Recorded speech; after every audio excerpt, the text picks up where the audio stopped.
India रात के अंधेरे और तारीकी के अंदर फायदा उठाते हुए वो वार करता है।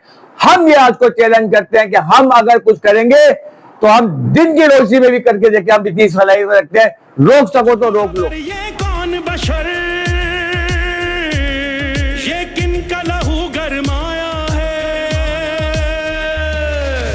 ये जाहो हशम मिल्लत का। हमारे पास इतनी ताकत है, तुम्हारे पास फौज की एक भीड़ मौजूद है, लेकिन हमारे फौजी जवान वो तुम्हारी इस भीड़ को खाक में मिला देंगे। लश्कर आता है, हर मर्द मुजाहिद का नारा दिल दुश्मन का दहलाता है।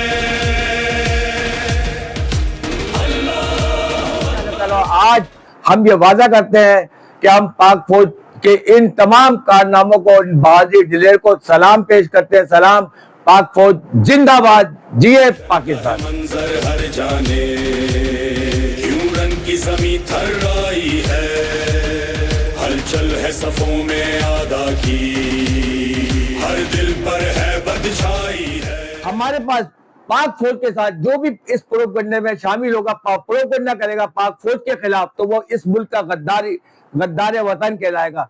बाकी इस वक्त हमारी फौज जो भी दिलेरी से हर बहास के ऊपर लड़ रही है, हमें उसके शाना बशाना खड़ा होना है। खुदा का वार है, हम लड़ने के लिए तैयार हैं हम,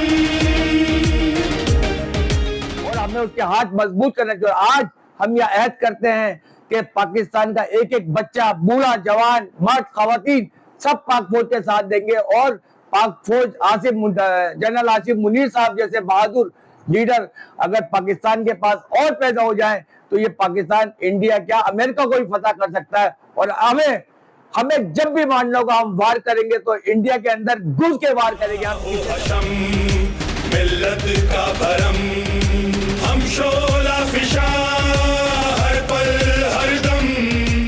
मत करता हूं मैं मोदी सरकार की और भारत सरकार की कि आजाद कश्मीर के अंदर जो मासूम बेगुनाह छोटे छोटे बच्चे के ऊपर जो गोलाबारी इन्होंने की है, हम उसकी भरपूर मरम्मत करते हैं। और उनको थोड़ी सी भी शर्म अगर होगी तो वो इंसान के बच्चे बन जाएंगे। जो ढा न सका